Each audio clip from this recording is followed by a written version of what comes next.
The New Vegas Strip is a small piece of pre-war splendor and is the result of one man's efforts, Robert House. Robert was aware of the inevitable Great War and made preparations to ensure the city survived, the most important preparation being the Platinum Chip, a dense storage device containing software updates for the Lucky 38 systems, and a Mark II update for the army of Securitrons stored beneath Fortification Hill. Though the chip's specialized design would only work with House's own technology, a curse in the long run, seeing as how the Great War started before the chip could be delivered, leaving House to work with outdated software.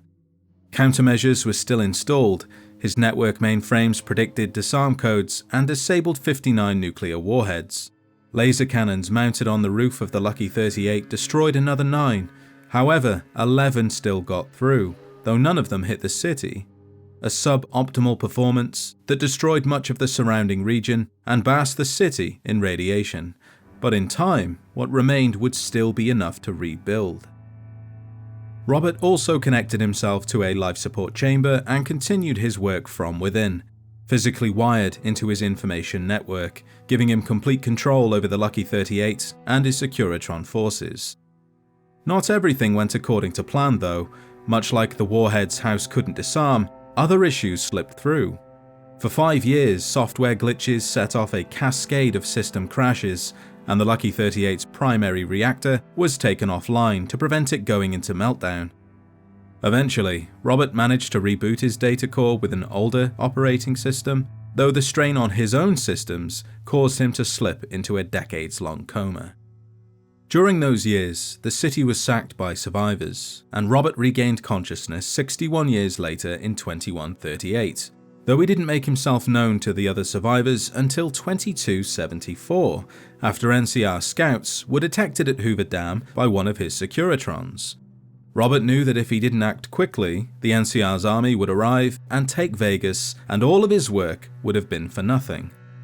Intent on building a city that could host the Republic and be a bargaining power, a mass of Securitrons emerged from the Lucky 38 and started recruiting the Dweller-descended tribes and scavengers living in the ruins of Vegas. In return for his considerable resources and access to food, water, clothing, and other high-value goods, the survivors could work for him. While there were many tribes, only 3 were actually willing to join him. The Slitherkin, known to others as Backstabbers, the Mojave Bootriders, who killed the first Securitron Robert sent to speak to them, but then bent the knee, so to speak, after Robert sent a larger force, and an unnamed cannibal tribe, who in return for hiding their identities, agreed to stop consuming human flesh and join him. These 3 tribes were transformed into the 3 families, the Omertas, the Chairman, and the White Glove Society. With these 3 groups, House evicted the rest of the Strip's residents, including the Great Khans and the man who would later become the leader of the Kings. By the time the NCR army arrived at Hoover Dam, they were met by a large garrison of tribals and Securitrons. The combined strength of Robert's Mark I Securitrons and the 3 families, along with the added threat of Kaisar's Legion, was enough to prevent the NCR from taking the dam by force, and negotiations started, ending in what now is known as the New Vegas Treaty. In essence, the NCR recognized Robert's sovereignty over the New Vegas Strip. In return, the NCR was allowed to form military bases at Hoover Dam and McCarran airports, as well as countless other ranger stations and outposts. The cherry on top, Robert provided the necessary space for the NCR to build an embassy on the Strip, and used the monorail connecting the Strip to McCarran Airport, soon to be called Camp McCarran. You could say Robert was incredibly generous, but he got everything he needed, and in time, he would be able to have so much more.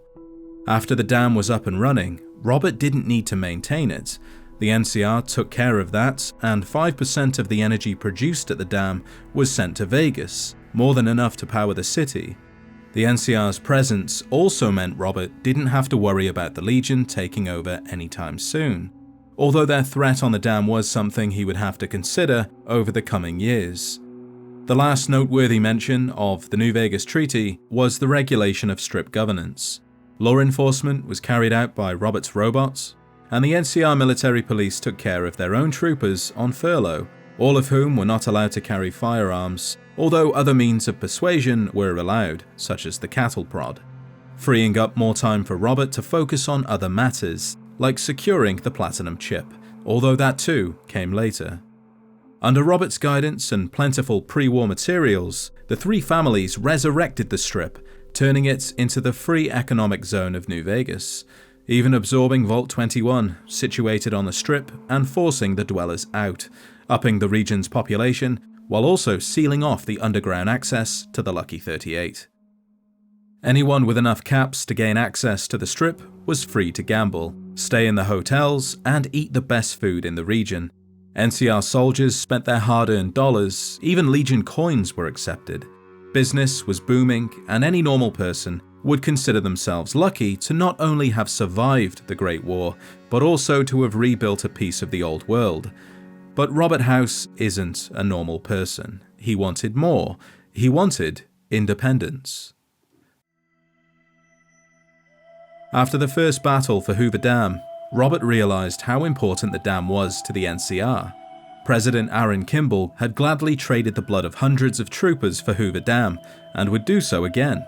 They needed Hoover Dam for its strategic importance, controlling the power and water supply of the entire Mojave region, including New Vegas. It was the same reason the Legion wanted it, and would also die for it, only the Legion would be less willing to negotiate with Robert if they managed to take control. And that was bad news. It was equally bad if the NCR defeated the Legion. New terms would be made, Vegas would be annexed, and Robert would either have to fall in line or be removed. It didn't matter who won, both sides spelled disaster, and his plans for the future were at risk. What Robert wanted was complete independence. He wanted the NCR to weaken themselves fighting for the dam, the Legion to be pushed back, and then, once the dust had settled, swoop in and take control. Vegas would serve as the catalyst for the restoration of civilization. The city would remain trading partners with the NCR, and the Legion would be pushed back into Colorado, leaving Robert to expand, first into Freeside, and then the rest of the Mojave.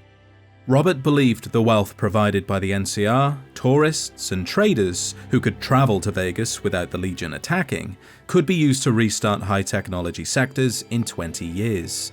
In 50 years, he could restart the conquest of space, and in 100, colony ships could be on their way to other planets. A tall order for one man, and it all balanced on the outcome of Hoover Dam.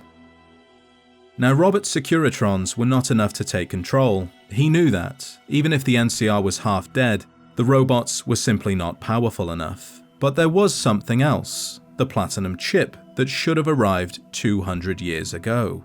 Behind the scenes, Robert had been searching for this chip, spending almost 1 billion bottle caps, hiring teams of scavengers to scour the ruins of Sunnyvale, California. And in 2281, as the second battle for Hoover Dam drew near, the platinum chip was discovered. Robert spent a second fortune planning out delivery paths to ensure the chip would be delivered. Victor, one of Robert's Securitrons, hired 6 couriers with the Mojave Express to deliver the chip to New Vegas. 5 of these couriers were carrying dummies to throw off any potential threats. Raiders mostly, but also technology-obsessed groups like the Brotherhood of Steel, while 1 courier would be carrying the real thing. Despite expert planning and careful consideration, the chip's delivery had more than a few troubles. The first was finding a courier to take the job. The first choice, Ulysses, backed out at the last second after seeing the name of another courier and suggested they carry the package instead. And they did. The new courier picked up the chip in the southern territory of the NCR, taking the package through the hub, along the stretch of the Long 15, then through the Mojave Outpost, down towards Primm, and past a little town called Goodsprings. It was here the courier was intercepted by Benny, the leader of the chairman, formerly known as the Mojave Boot Riders, who, if you recall, destroyed the first Securitron Robert sent to speak to them. Well, the chairman had another run-in with a Securitron, and this one wasn't destroyed, but converted. Benny had plans of his own, and after disabling a Securitron with a pulse grenade, he took it to the Tops Casino and quickly realized he had no idea how it worked. So Benny had Emily Ortol, a follower of the apocalypse living at the old Mormon fort in Freeside, inspect it and reprogram it into Yes Man, a machine that can't help but help. Yes Man divulged to Benny everything it knew about Robert's plans for Vegas. The platinum chip, where it could be used, the route the courier would take, everything.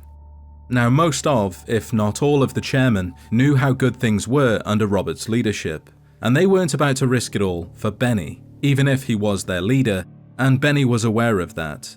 So he hired a bunch of great Khans who were in no way affiliated with House or the chairman, and used them to do the dirty work for him. The courier was captured, the chip was stolen, and Robert's plans for independence and space colonization slipped through his fingers. Now Robert wasn't oblivious to Benny's interference, but he couldn't confront him either because the man would probably destroy the chip instead of handing it over. And thanks to the secret tunnels in the Tops Casino, Benny was able to skirt around the Securitrons before they could gun him down. Meaning Robert was at a stalemate, or at least he was, until a courier woke up and changed everything. Everything that happened after that is mostly unknown, but that doesn't make for a very good ending, does it? And some say, the house always wins. And for that to happen, several things need to be done. Once the courier arrives on the strip, having tracked Benny for many miles, House sends them an invitation. In the penthouse suite, Robert extends an offer to join his growing enterprise, contingent on retrieving the platinum chip from Benny. The courier, seeking revenge, agrees and confronts Benny at the Tops. Benny, being the snake he is, manages to slip away and the courier follows him to Fortification Hill. However, the Legion are using Fortification Hill as their main base in the region and Benny has been captured. After lying to Kaisar to gain his trust, the courier kills Benny and gains access to Robert's secret vault. Kaisar knows the chip Benny was carrying and the bunker are connected because they share the same symbols. However, Kaisar doesn't want what's inside, he doesn't want his men relying on technology and wants it destroyed instead. The courier naturally does no such thing and activates the chip, turning the Mark I Securitrons into Mark IIs, beginning the next phase of Robert's grand plan. Even with the Securitrons upgraded, Robert still wanted to recruit another tribe, the Boomers. They have howitzers, and Robert wanted to make sure their artillery, if used at all, was in his favor. I think it's likely the courier would have helped the Boomers recover the crashed B-29 bomber at the bottom of Lake Mead and gained their support in the battle. Although with their xenophobic tendencies, it's possible they flat out refused to help, and the courier had to remove them as a possible threat. Either way, there was still more work to be done, and this time it's a little closer to home. You remember the Omertas, formerly known as Slitherkin, the Backstabbers? Well, they haven't changed. And as of recent, they've grown particularly quiet, and Robert doesn't like that, so he sends the courier to see what's up. After some digging around, they learn of the Omerta's plan to attack the Strip at the same time the Legion attacks Hoover Dam. They believe, since House will send his Securitrons to the dam, the Strip will be an easy target. Robert can't have that, and so the courier destroys their weapon stash and replaces their boss with someone a little more loyal. The next stage of Robert's grand plan for independence is more of a personal grudge. Robert has never liked the Brotherhood of Steel and suspects they may one day resurface and potentially retake Helios 1 from the NCR, meaning the courier has to do the impossible, enter the Brotherhood's bunker and initiate the self-destruct sequence, ridding the Mojave of the Brotherhood for good, or at least that specific chapter. Next, Robert is done killing and now needs to ensure a certain someone survives. NCR President Aaron Kimball. It's in Robert's best interest to keep the NCR running smoothly, and Kimball serves as the perfect scapegoat for the NCR once they lose Hoover Dam. So the courier must thwart any attempts on his life from the Legion. And once Kimball is safely aboard Bear Force 1, having rallied the troops and given his speech, the last piece of the puzzle is to connect the Lucky 38 with the power systems at the El Dorado substation, jump-starting the defunct primary reactor at the Lucky 38, which House shut down at the beginning, And this gives Robert full control over where the power produced at the dam will be directed, and with that done, the second battle for Hoover Dam will commence. If everything goes according to plan, the dam jump-starts the Securitrons, much like the substation jump-started the Lucky 38's reactor, bringing the machines to life. Legate Linnaeus is defeated, the Legion is pushed back, and the NCR is weakened, allowing Robert to make his final move, forcing the NCR to withdraw from Hoover Dam. Mr. House's Securitron army took control of Hoover Dam and the Strip, pushing both the Legion and the exhausted NCR out of New Vegas. Mr. House continued to run New Vegas his way, a despotic vision of pre-war glory.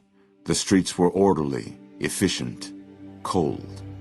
New Vegas continued to be the sole place in the wasteland where fortunes were won and lost in the blink of an eye. In Robert's ideal world, that is how things would have played out. And for all we know, that's how they did play out. But 20 years after the second battle for Hoover Dam, Robert should be restarting the high-technology sectors. However, that doesn't seem to be the case. And within 15 years, Vegas has fallen.